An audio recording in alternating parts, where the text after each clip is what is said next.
বোন, তোমার বয়স কম হলেও তোমার ভিতরে এখনো অনেক টাইট। আমি একটু করলে আর পারব না।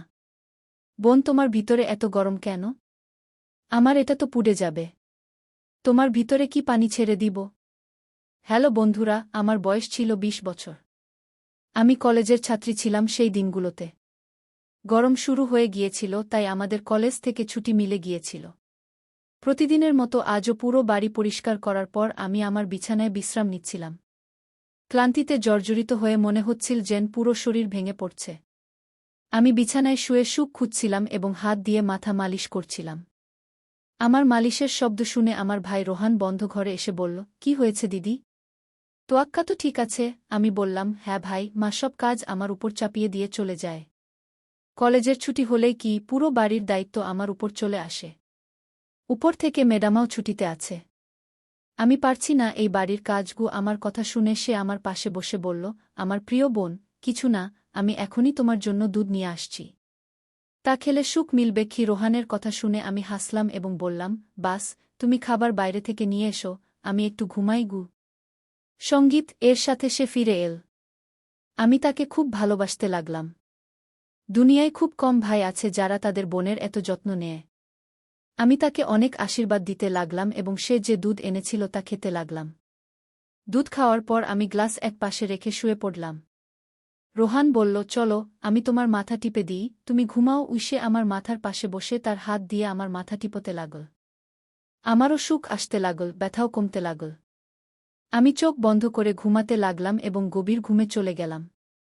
বুঝতেই পারলাম না কখন ঘুমিয়ে পড়লাম। কয়েক ঘন্টা ধরে আমি ঘুমালাম। মায়ের আওয়াজে আমার চোখ খুল। আমি ঘাবড়ে গিয়ে চোখ খুললাম, আমার মাথা পুরোপুরি ভারী ছিল। ঘড়িতে সময় দেখলাম রাত ৮টা। আমি একদম চমকে গেলাম। খুব অদ্ভুত ব্যাপার ছিল যে বাবাও অফিস থেকে ফিরে এসেছিলেন। সম্ভবত ক্লান্তির কারণে আমার সময়ের অনুভূতি হয়নি। আমি উঠে ২ পা হাঁটতেই আমার মাথা ঘুরল, চোখের সামনে অন্ধকার নেমে এল। যদি দেয়ালে হাত না রাখতাম নিশ্চিতভাবেই পড়ে যেতাম। আমি ফ্রেশ হয়ে বাইরে এসে দেখলাম খাবারের টেবিলে সবাই বসে আছে, শুধু আমারই অপেক্ষা করছে। আমি গিয়ে রোহানের পাশে চেয়ারে বসলাম। সে আমাকে দেখে রোহান আমার প্লেটে খাবার দিতে লাগল এবং মাকে বলল, মা, মনির উপর কাজের চাপ একটু কম করো। যদি মেড কাজে না আসে তাহলে তার জায়গায় অন্য কাউকে রাখো। এই বেচারা সারাদিন কাজ করে ক্লান্ত হয়ে যায়, দেখো তো এর রঙও ফ্যাকাশে হয়ে গেছে। আমার অবস্থা সত্যিই খারাপ হয়ে গিয়েছিল, আমি খুব ক্লান্ত বোধ করছিলাম। আমার মা এবং বাবা দুজনেই চাকরি করতেন, কারণ শুধু বাবার বেতনে বাড়ি চলা কঠিন ছিল। উপর থেকে আমাদের পড়াশোনার খরচও কম ছিল না, তাই আমার মাও সেই কোম্পানিতে চাকরি করতেন যেখানে বাবা করতেন। আমি এবং রোহান কলেজে যেতাম, কিন্তু এখন গরমের কারণে ছুটি ছিল, তাই আমাদের বাড়িতেই থাকতে হচ্ছিল। আমি লক্ষ্য করেছিলাম যে গত কয়েক দিন ধরে রোহান আমার সাথে কিছুটা বেশি আকর্ষণীয় হয়ে উঠেছে। যেদিন থেকে আমার ছুটি হয়েছিল সে আমার খুব যত্ন নিতে শুরু করেছিল। যদি আমি বাড়ির কোনো কাজ করতাম সে এসে আমার সাহায্য করত। যদি আমি ক্লান্ত হয়ে পড়তাম সে আমার মাথা টিপে দিত। আমি তাকে মানা করতাম, কিন্তু সে বলত, না দিদি, তুমি ক্লান্ত হয়ে গেছ, এত কাজ করছ, আমার অধিকার আছে তোমাকে সুখ দিতে। আমি নিঃশব্দে শুয়ে থাকতাম। কিন্তু এক রাতে যা ঘটেছিল তা আমার হুঁশ উড়িয়ে দিয়েছিল। আমি ভাবিনি যে রোহান কখনো এমন করতে পারে। আমি আমার ঘুমে ঘুমাচ্ছিলাম, মধ্যরাতে আমি অনুভব করলাম যেন কেউ আমার ঘরে এসেছে, ধীরে ধীরে হেঁটে আমার বিছানার কাছে এসেছে। যদিও আমি ঘুমাচ্ছিলাম, কিন্তু আমার মন সেদিকে ছিল। আমি হঠাৎ করে চোখ খুললাম, ঘর অন্ধকারে ডুবেছিল। যখন আমি উঠে দেখলাম তখন ভিতরে কেউ ছিল না, শুধু ঘরের দরজা একটু খোলা ছিল। আমি ঘুমানোর আগে সবসময় দরজা বন্ধ করে ঘুমাতাম, তাহলে এটি কিভাবে খুলে যেতে পারে? আমি ঘুমন্ত চোখে উঠে দরজা লক করতে লাগলাম। দরজা লক করার পর আবার বিছানায় শুয়ে পড়লাম। আমার চোখ বন্ধ হওয়ার সাথে সাথেই আবার আমি পায়ের শব্দ শুনতে পেলাম, যেন কেউ বিছানায় আমার পাশে বসেছে। মনে হচ্ছিল যেন কেউ তার হাত আমার দিকে বাড়াচ্ছে, কিন্তু যখন আমি ফিরে তাকালাম তখন কেউ ছিল না। আমি ভয় পেতে শুরু করলাম। আমি উঠে ঘরের লাইট জ্বালালাম, দরজা খুলে বাইরেও দেখলাম, কিন্তু সেখানেও কেউ ছিল না। আজকের আগে কখনো এমন হয়নি যা এখন ঘটছে। আমার তৃষ্ণা পেল, তাই আমি ঘরের দরজা খুলে বাইরে বের হলাম। এই সময় রোহানও তার ঘর থেকে বেরিয়ে এল। আমাকে দেখে সে জিজ্ঞাসা করল, কি হয়েছে? তুমি এখনও জাগছ? আমি উত্তর দিলাম, কিছু না, শুধু এমনই মনে হচ্ছিল ও এমন মনে হচ্ছিল যেন ঘরে কেউ উপস্থিত আছে। পানি পান করে আমি আবার ঘরে ফিরে এলাম, আর পিছন পিছন সেও চলে এল। সে বলল, আপনাকে ভয় পাওয়ার কিছু নেই। যদি ভয় পাচ্ছেন, আমি আপনার পাশে ঘুমিয়ে যেতে পারি। আমি তাকে মানা করে বললাম, না, তোমার ঘুম নষ্ট করার দরকার নেই। তুমি তোমার ঘরেই ঘুমাও। কিন্তু সে জিদ ধরল, আমি আপনাকে কোনো অবস্থাতেই একা ছাড়তে পারব না। আপনার অসুস্থতা বাড়তে পারে। আমি আপনাকে কষ্টে দেখতে পারব না। আপনি ঘুমান, আমি এখানেই ঘুমিয়ে যাই। শেষ পর্যন্ত আমি বিছানায় গিয়ে ঘুমিয়ে পড়লাম, আর সে বালিশ তুলে সোফায় রেখে সেখানেই ঘুমিয়ে গেল। সেই রাতে আমার মনে হচ্ছিল যেন কেউ আমার মাথার কাছে বসে আমাকে দীর্ঘক্ষণ দেখছে। সে আমার চুলে হাত বুলাল, আমার মুখে আঙুল বুলাল, আর আমি শান্তিতে ঘুমাচ্ছিলাম। সবকিছু স্বপ্নের মতো মনে হচ্ছিল। পরের সকালে যখন আমি উঠলাম, আমার মেজাজটা খুবই অদ্ভুত ছিল। কিন্তু যখন আমি আমার ভাইকে লক্ষ্য করলাম, আমি হতবাক হয়ে গেলাম। ভাগ্যিস আমি নিজেকে একটি চাদর দিয়ে ঢেকে রেখেছিলাম। আমার শার্ট এলোমেলো হয়ে গিয়েছিল। আমি অবাক হলাম, কারণ আজকের আগে আমি কখনো এত আরামে ঘুমাইনি। আজ রোহন খুব খুশি মনে হচ্ছিল। জানি না কি কারণে। আমি তাকে জিজ্ঞাসা করতেই সে বলল, আমি তো প্রতিদিনই এত খুশি হই। যার আপনার মতো বোন আছে সে কেন খুশি হবে না? বাড়ির সব কাজ শেষ করে যখন আমি বসলাম, রোহন তেল নিয়ে আমার কাছে চলে এল। বলল, মণি দিদি, আপনি আপনার চুল খুলে দিন। আমি আপনার মাথায় ম্যাসাজ করে দিই। তার আচরণ আমার কাছে অদ্ভুত লাগছিল। আমি বললাম, এটা তোমার কাজ নয়। যাও, তোমার বন্ধুদের সাথে ঘুরে বেড়াও। আমার ম্যাসাজের দরকার নেই। কিন্তু সে আমার কথা শুনল না, নিজে থেকেই আমার চুল থেকে ক্লিপ খুলে বলল, আপনি জিদ করবেন না। ভাগ্যবানদেরই এমন ভাই মেলে। যখন আপনার ভাই আপনার সুন্দর রেশমি চুলে ম্যাসাজ করতে চায়, তখন আপনার কি সমস্যা হতে পারে? আসুন, আমি আপনার মাথার ম্যাসাজ করে দিই। আপনি অনেক শান্তি পাবেন। সে আমাকে তুলে ঘরে নিয়ে গেল। আমি বিছানায় বালিশ রেখে শুয়ে পড়লাম। আমার চুল বিছানা থেকে নিচে ঝুলছিল। সে আমার মাথার পাশে বসে আমার চুলে ম্যাসাজ করতে লাগল। রোহন আমার থেকে 3 বছর ছোট ছিল, কিন্তু আমাকে নাম ধরে ডাকত। বলতো, আপনি এত সুন্দর যে আপনাকে দেখলে মনে হয় আপনি যেন সবসময় এভাবেই হাসতে থাকেন, আর আমি যেন আপনার আদর পেতে থাকি। সে আমার চুলে ম্যাসাজ করছিল, আর তার হাতে যেন জাদু ছিল। আমি এত মজা পাচ্ছিলাম যে আমি ঘুমের কোলে হারিয়ে যেতে লাগলাম। তেলের গন্ধ খুব চমৎকার ছিল। আমি তাকে জিজ্ঞাসা করলাম, এটা কোনো তেল? সে বলল, এটা খুবই বিশেষ তেল। বিশেষ আপনার জন্য? আপনার এত সুন্দর চুলের জন্য এটা তৈরি। তার কথা খুব মিষ্টি লাগছিল। আমি বুঝতে পারছিলাম না। এর মধ্যেই আমি ঘুমিয়ে পড়লাম। কিছুক্ষণ পরে যখন আমার চোখ খুলল, আমার পুরো শরীর ব্যথায় ভেঙে পড়ছিল। মনে হচ্ছিল যেন আমার পায়ে খুব বেশি ওজন চাপিয়ে দেওয়া হয়েছে। পুরো শরীর ব্যথা করছিল। ধীরে ধীরে উঠে বসলাম আর চারদিকে তাকালাম। যখন আমার ভাইকে লক্ষ্য করলাম, সে সম্পূর্ণ ভেজা ছিল, যেন কেউ আমাকে গোসল করিয়ে দিয়েছে। কাপড় ভেজা ছিল, পাখা বন্ধ ছিল, আর গরম লাগছিল। এসব কি হচ্ছিল? আমি খুব কষ্ট করে দেরিতে উঠলাম। আমার মাথা ঘুরছিল, হাঁটা কষ্টকর হচ্ছিল। আমি আমার অবস্থা বুঝতে পারছিলাম না যে এসব কি হচ্ছে। খুব কষ্ট করে বাথরুমে গিয়ে ফ্রেশ হলাম। আমার অবস্থা দেখে মনে হচ্ছিল যেন আমি ঘুমাইনি, বরং কোনো কঠোর পরিশ্রম করেছি। যখন আমি ঘর থেকে বের হলাম, আমার কানে কানে কিসের শব্দ শুনতে পেলাম। মনে হচ্ছিল যেন কেউ কারো সাথে কথা বলছে। বাড়িতে আমার আর তার বাইরে কেউ ছিল না। তাহলে সে কার সাথে কথা বলছিল? আমি প্রথমে কিচেনে পানি পান করতে গেলাম, কিন্তু তখন পর্যন্ত আওয়াজ বন্ধ হয়ে গিয়েছিল। আমি কিচেনের দরজার পাশে দাঁড়িয়েছিলাম যখন সে বসার ঘর থেকে বের হল। তার হাতে অনেক টাকা ছিল, যা দেখে সে হাসছিল। আমার কপালে ভাঁজ পড়ল। পরের মুহূর্তেই তার নজর আমার উপর পড়ল। আমাকে দেখে বলল, মণি, আপনি কি? আর তার হুঁশ উড়ে গেল। আমি হেঁটে তার কাছে গেলাম। সে তাড়াহুড়ো করে টাকা তার প্যান্টের পকেটে ঢুকাচ্ছিল। কিন্তু আমি তার হাত ধরে টাকাগুলো সামনে এনে বললাম, এত টাকা তোমার কাছে কোথা থেকে এল? সে নজর নামিয়ে বলল, আপনি প্লিজ বাবাকে বলবেন না। এ টাকা বাবার বন্ধু দিয়েছে।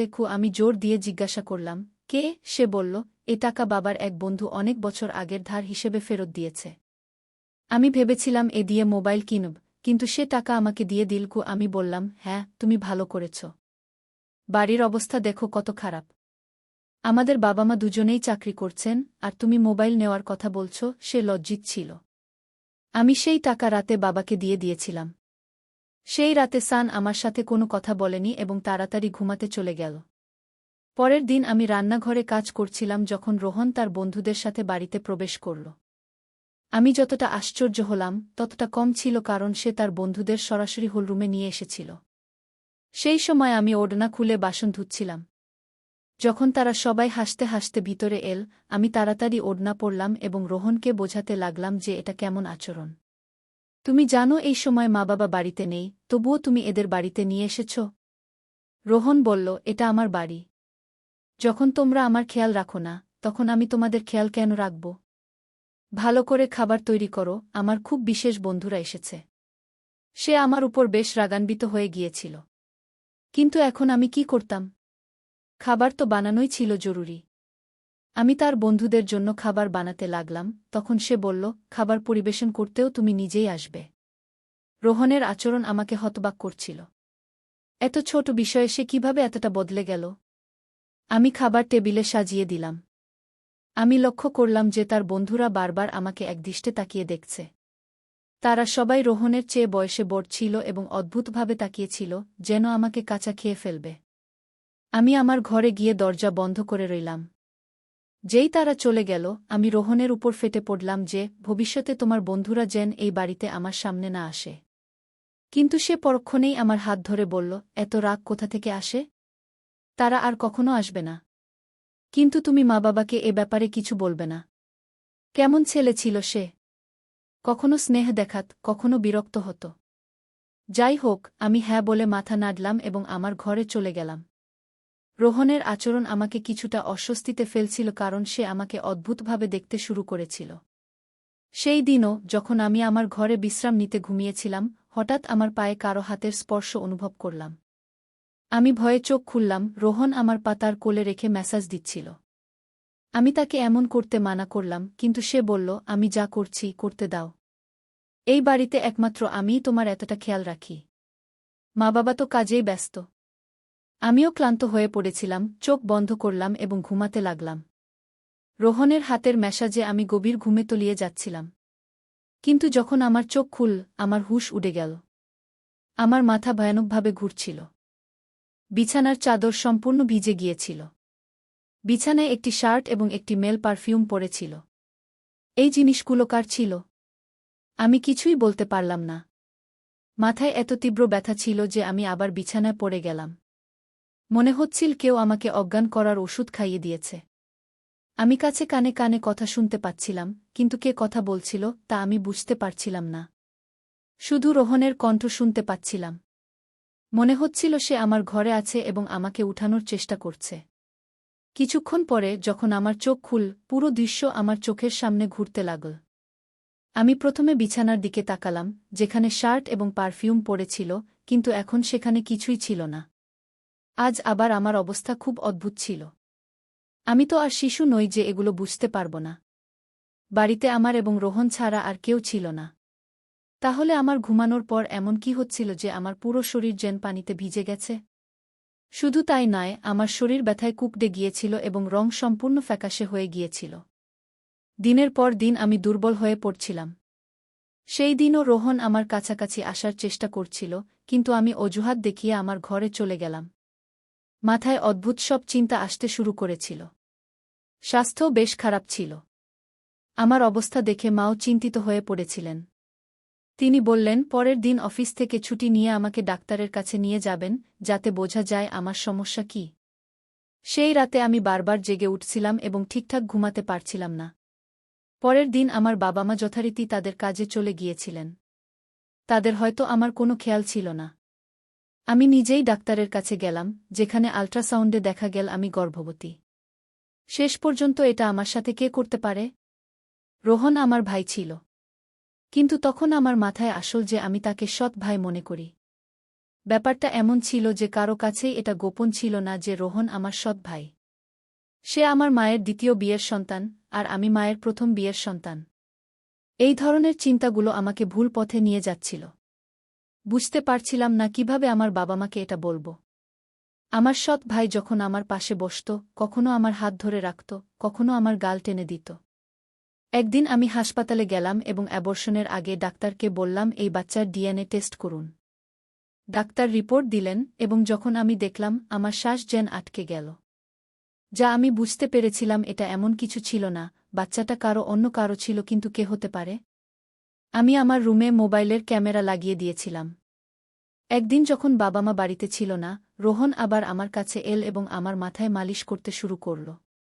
আমি অনেক চেষ্টা করলাম যাতে না ঘুমাই, কিন্তু তেলের সম্ভবত অজ্ঞান করার ওষুধ ছিল। যেই আমি ঘুমালাম, অজ্ঞান হয়ে গেলাম। 2 ঘণ্টা পর জ্ঞান ফিরল, বাবা মাও বাড়ি ফিরে এসেছিলেন। যখন আমি রুমের রেকর্ডিং দেখলাম, আমার পায়ের নিচে মাটি সরে গেল। রোহন আমার রুমে তার কামুক বন্ধুদের নিয়ে আসত, যারা আমার সাথে খারাপ কাজ করত। তাদের কাজ শেষ করে তারা রোহনকে টাকা দিয়ে চলে যেত। এটা জানার পর আমি ভেঙে পড়লাম। আমি রুম থেকে বের হয়ে রোহনের গলা ধরে ফেললাম এবং থাপ্পড়ের বৃষ্টি করে দিলাম। তখন মা বাবাও এসে গেলেন এবং বাবা রেগে আমার হাত ধরে বললেন, তোমার জ্ঞান আছে? তুমি পাগল হয়ে গেছ? কেন মারছ এটাকে? আমি কাঁদতে কাঁদতে ভিডিওটি দেখালাম যে এই নীচ মানুষটা আমার সাথে কি করছিল। ভিডিও দেখে মা মেঝেতে পড়ে গেলেন, বাবাও বিশ্বাস করতে পারছিলেন না। তিনি রোহনকে ধরে খুব মারলেন, তার মুখ ও নাক থেকে রক্ত পড়ছিল। রোহন রেগে বলল, আমি এটাকে কখনো আমার বোন ভাবিনি।